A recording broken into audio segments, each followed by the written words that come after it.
Once the undisputed juggernauts of English football, now the cracks are beginning to show week by week. Weak mentality coupled with old players and no real youthful exuberance or dynamism in the team in the last several weeks. This is becoming quite a shit show in my opinion. It begs the question, what the fuck do we do now? Surprisingly, I want to start off by reading a quote that I saw on Twitter, and it's by, in my opinion, a pretty unlikely source in Gary Neville, obviously a Manchester United legend, one of the greatest right-backs to ever come from the country, and possibly the greatest right-back in Premier League history. He said this regarding Manchester City's form. And I quote, "These Man City players have won 4, 5, 6 Premier League titles. They've kept going. They've kept being so consistent, so reliable. They've played every summer, every competition, it feels like. 50, 60, 70 games a season. They've grown together and hit a wall together. They're picking up injuries. They've lost their legs together. They've lost their confidence together. It's just perspective. I'm sure in the dressing room, Pep Guardiola is reminding them that these are the serial champion players. You cannot sit here and say it's a disgrace, a joke. These players who have achieved so much and they've just hit a wall together." Let's quickly summarize the Manchester United game. Obviously, I saw the game. I had some things to do yesterday, so I didn't really have a reaction right after the video. So I'll give a quick reaction. That was, without a doubt, the worst defeat I have seen Guardiola have in his tenure at Manchester City. I am not kidding, ladies and gentlemen. In the Premier League, that is probably the worst defeat. That pretty much is borderline Champions League, Rodrigo. I don't have to say the rest, you know the drill. But this was even more humiliating because we played a team that's sitting in 13th. A team that's sitting in 13th won a fucking game, got 3 points, and went from 13th to 13th again. We are currently getting shithoused by Rasmus Højlund, one of the most underwhelming and worst strikers currently in the Premier League thus far. To be fair to him, he is absolutely right. Kyle Walker is not captain material right now. He has lost his ability to be a leader on the pitch. He lost the ability to be a leader off the pitch over a decade ago, but yet he's still being chosen. Every single City fan wants Ruben Dias. I want Ruben Dias. You all want Ruben Dias. It's the clear and obvious choice. I genuinely feel bad for Matheus Nunes because he was having a decent game. He was having a good game. Remember, he's playing at a position. This guy has rarely played in his actual primary position in his entire Manchester City career, which has been like a year and a half, 2 years. But still, this was a complete utter meltdown by the players after the goal. Yes, it was a mistake by Matheus Nunes and it costed us, but we still had 7, 8, 9 minutes, maybe even 10 plus minutes to grab something at the end of the game. But our mentality showed. Bernardo Silva with a amazing post-match interview, in my opinion. He showed a lot of humility, which I really appreciated. All I wish is that our captain, Kyle Walker, can stop focusing his attention on attention-seeking Twitter accounts and actually go and face the press like a fucking man and answer the questions. This is what Bernardo Silva said. It's a bit unlucky, no. It's the decisions that you make. Today, the last minutes we played like under 15s and you pay the price. Yep, he is 100% spot on. We played like under 15s. I am so glad Kevin De Bruyne wasn't there to witness any of this crap on the field. This, ladies and gentlemen, this is going to make you a little bit sad. This, I am 90% sure, this was Kevin De Bruyne's last Etihad home derby of his Manchester City career. Once again, this is going to show your footballing IQ a little bit, in my opinion. If you're putting any amount of blame on Erling Haaland today, if you're criticizing Erling Haaland today, then I really don't know what to even tell you at this point. I don't even think it's even worth talking to you at this point because you're probably a child or you probably never touched the ball or touched the ball well in your entire life. Erling Haaland was absolutely alone, on his own for the entire game. No service to him at all. It was absolutely a complete utter shit show. I feel so bad for Erling Haaland. I can genuinely feel, as a striker, I've played as a striker for a long time, against some heavy opposition, against professional teams, against D1 college teams. You've played the striking position for a long time. I can sense the body language of Erling Haaland. He does not like playing with Jeremy Doku. He does not like playing with Savinho. Those players don't really look for him. None of the midfielders look for him. Foden is a tiny bit selfish in my opinion. He doesn't really create. The only person that can actually give him a pass is Kevin De Bruyne, and he's 97 years old. He's not what he once was. I saw this image on Twitter, and it's honestly absolutely pretty much spot on. City fans are using the "we're missing Rodri" excuse gimmick for the last several weeks and months. All I can say is that week by week, this is proving to be one of the most deserved Ballon d'Or wins in the entire history of the sport. I'm not even kidding. Vinicius Jr. yelling at the referee against Royal Volcano, whatever that team is called, and it just shows the lack of discipline in his part. And Rodri was there at the Etihad, I believe, and I'm so incredibly sorry and embarrassed for him to be there. But the tip of the iceberg is we're missing Rodri. Obviously, that is what we can see, but as you can see at the bottom of the ocean, below the sea level, you can see that we have so many more options to choose from in terms of why we're not playing well. I'm not using these as excuses. I'm just telling you what's going on. We suck. We deserve the losses. Ake and stones made of glass. Yes, aging squad. Kyle Walker. Just Kyle Walker. Zero clinical wingers.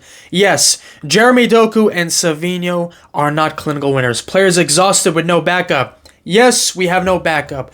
We won 4 in a row, ladies and gentlemen, and we didn't recruit at the highest level. You're supposed to recruit when you're at your best to maintain the level. All we did was get Savinho and Ilkay Gundogan. That is not Manchester City level at this point. Playing a winger at left back. Matheus Nunes, well, that's not really his fault. Ederson out of form. No, not really. Ederson is not out of form. None of this is on Ederson, by the way. None of this is on Ederson. I don't know what the fuck this is. No. Bernardo Silva and De Bruyne are slowing down. Yeah, they're slowing down, yes. Foden completely out of form, yes. The PFA Player of the Year. This guy's won 6 Premier League titles, a couple of FA Cups, a Champions League. Remember his 2020-2021 Champions League run when we went and we lost to Chelsea. His performances against Dortmund and PSG. Why can't you do that now? I don't understand. Gundogan, not the same player. Yes, that is probably one of the most disheartening things I've ever heard. No legs in midfield. Yes. Kyle Walker. Yes. I'm not blaming the loss on Kyle Walker. I know people like to hate on him and detest him. I understand why. I'm not really on that I hate him, get the hell out of my club. I still have his photo right here because I love the guy so much. He wasn't really at fault for the loss yesterday. Not using academy players. Yes, James McAtee doesn't see minutes. Simpson Pusey doesn't see minutes. Nico Riley doesn't see minutes. These are young, youthful players that can come in and take some of the pressure off of our senior players, our senior citizens. But no. Look at this, not replacing Julian Alvarez, who's absolutely smashing it at Atletico Madrid right now. That guy was one of my, if not my favorite player at Manchester City when he was playing. And now, he's gone. And he didn't replace him with anybody. I genuinely don't know when our next win is going to come. We are playing Aston Villa at Villa Park, a team that beat Bayern München, by the way, on Saturday. I love my team, but I would be happy with a draw with that game. Okay, I'd be happy to get away with that game on level terms. A point is all I want from that game. A win? I mean, that's a little bit far-fetched if you ask me. The only thing that is giving me some sorts of hope, ladies and gentlemen, is our last remaining 10 or so games. Besides the Manchester Derby at Old Trafford, look at our games towards the latter half of the season. Ladies and gentlemen, if injuries can be less of a problem, John Stones, Ake, Akanji can be fit and play almost every single week. If we recruit well in January, ladies and gentlemen, look at how favorable our last 10 to 12 games are in the Premier League this season. Look at how favorable those are. Right now, they are not favorable. Because I'm just being honest right now. I'm being 100% honest right now. I see like 2 or 3 wins out of the last 12 games right now, if I'm being honest with you. If we are the Manchester City from the very beginning of the season, or from last season, then those games are incredibly favorable. But we have to recruit well in January in order to make those favorable wins a possibility and reality. And last but not least, to the dumbass Manchester City fans who want Pep out, who want Pep Guardiola sacked. Get the living fuck out of my club, you pathetic excuse for a fan. You want Pep Guardiola out.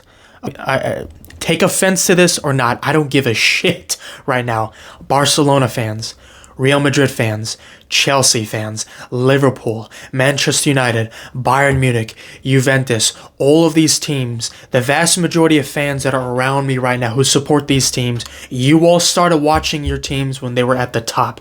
You all saw your teams when they were already at their best, when they were already established, when they had the foundations in play. My friend, I watched Pep Guardiola add to Manchester City's legacy like no other manager in the entire history of club football over the last 20, 30 years. Manchester City are genuinely, possibly, a top 15, at least a top 15 biggest club in world football right now. Possibly even the top 10. Possibly even the top 10. That's how we got to give respects to teams like Benfica, Porto, obviously Borussia Dortmund, Juventus, teams like that. All right, Arsenal, Chelsea, we got to respect those teams. We might not be 10th, but we'll probably be like 11th or 12th in my opinion. I don't really care. I don't really give a shit to go through it right now. But do you know how mad that is? To see your team go from 20th, 25th, 30th, 40th, 50th, 60th, 70th, probably not even the top 100th 20 years ago, to being top 12, top 13, top 14. Guardiola is a massive reason for that. You want Pep Guardiola out? Are you fucking kidding me? You want Guardiola out of this club? This guy can go trophyless this season, and we can finish 5th in the table. I am not Guardiola out. Are you actually serious? What was Guardiola supposed to do against Manchester United yesterday? What the fuck was he supposed to do? Nothing. If you're blaming Pep and Kyle Walker, you are actually an imbecile. There's so many other reasons why we're not winning the game. It's not excuses. It's a collective effort. No mentality. Older players. We don't really want it anymore. Determination has gone down, has gone off a cliff. Mentality is so weak at this point. I'm just being 100% honest with y'all. Pep Guardiola is not the main reason. Yes, does he make substitutions really, really late? Yes, does he bring Kevin De Bruyne on when we're losing like 3-1, 2-1? Yes, it doesn't make any sense. But still, we still have to keep calm and trust this guy. He's delivered. Without Pep Guardiola, Manchester City, in my opinion, are not even a top 20 biggest club on planet Earth right now without Pep Guardiola. You know what? That's actually pretty generous. I don't even think we'd crack the top 30, 35 without Pep Guardiola. All right, treble, domestic quadruple, 4 in a row, three-peat, quintuple, Champions League. He delivered us our first Champions League title. Are you effing kidding me? 100 points? Are you serious? That pandemic season when we won 21 games in a row and our club was being touted, was being put on the list of Real Madrid, of Frank Puskas and Real Madrid of old, of Cristiano Ronaldo, Ramos, Gareth Bale of 2017. We had enough wins in a row in competitions to be put amongst the top 5 teams, the top 5 longest streaks in the entire history of club football. That is what Guardiola did. He destroyed the Premier League title. If you want Guardiola out, I am genuinely asking you to reevaluate everything that you've said about Manchester City because you are dead wrong. Well, ladies and gentlemen, that's the end of this video. Yes, not the most pleasant of videos, but it's not the most pleasant of times. We have to stick together and stick with our manager that has brought us so much joy over the last several years. Besides this first season, this is the first time where I'm seeing people doubt Pep Guardiola. Really? Now, we've been in ruts before. It wasn't as this bad, but we've never had injuries as bad as this. A lot of blame for a lot of different people, not just Pep Guardiola and Kyle Walker. We've got January coming up. We got to stick together. We have to get a result against Aston Villa. At least a draw, and I'd be happy, honestly, because after that, the next couple of games are pretty favorable, and then we can start the build. And with recruitments in January, we can still do this, ladies and gentlemen. Thank you all so much for watching. I will see you all next time.